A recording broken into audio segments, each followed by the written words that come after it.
บ่ดำเนินชีวิตการเมืองเพื่อตีราคาแบ่งประเภทสมาชิกพรรคหน่วยพรรคฮักทานคณะพรรคฮักทานประจำปี 2025 คณะพรรคฮักทานห้องว่าการแขวงบุรีคำไซได้จัดขึ้นอยู่ที่ห้องประชุมของตนในวันที่ 8 มังกร 2026 เป็นเกียรติขึ้นบรรยายเอกสารของสหายพันธ์สมรจันทศรห้องเลขาคณะพรรคฮักทานห้องว่าการแขวงบุรีคำไซมีคณะซีนำสุขอยู่คันแขวงมีคณะพรรคฮักทานคณะเลขาหน่วยพรรคตลอดฮอดสมาชิกพรรค5หน่วยพรรคที่ขึ้นกับคณะพรรคฮักทานเข้าร่วมจุดประสงค์การดำเนินชีวิตการเมืองเพื่อตีราคาแบ่งประเภทสมาชิกพรรคคณะเลขาหน่วยพรรคแม่นความจำเป็นด้านภาวะวิสัยต่อบทบาทการนำพาของพรรคในการนำพาซีนำเป็นอันรวมและอันเฉพาะของคณะพรรคฮักทาน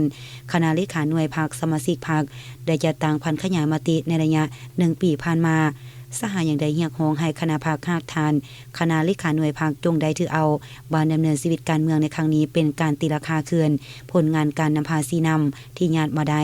ส่งให้เห็นจุดบกพร่องข้อคงค้างและบทเรียนที่สามารถถอดถอนได้ถือเอาการส่งแสงก่อสร้างซึ่งกันและกันส่งเสริมจุดดีแก้ไขข้อคงค้างเพื่อจะได้พร้อมกันปรับปรุงเห็นให้เวียกงานการจัดตั้งพรรคมีบาดกาวขยายตัวดีขึ้น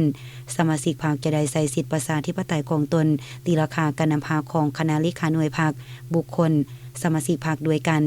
พร้อมกันนั้นยังจะได้ผ่านไปสำรวจเป็นบุคคลโดยอิงใส่บรรดานิติกรรมที่ได้เสื่อมซึมเป็นบทอิงบานดำเนินชีวิตการเมืองตีราคาแบ่งประเภทสมาชิกพรรคประจำปี 2025 คณะพรรคฮักฐานห้องว่าการแขวงบุรีคำไซในครั้งนี้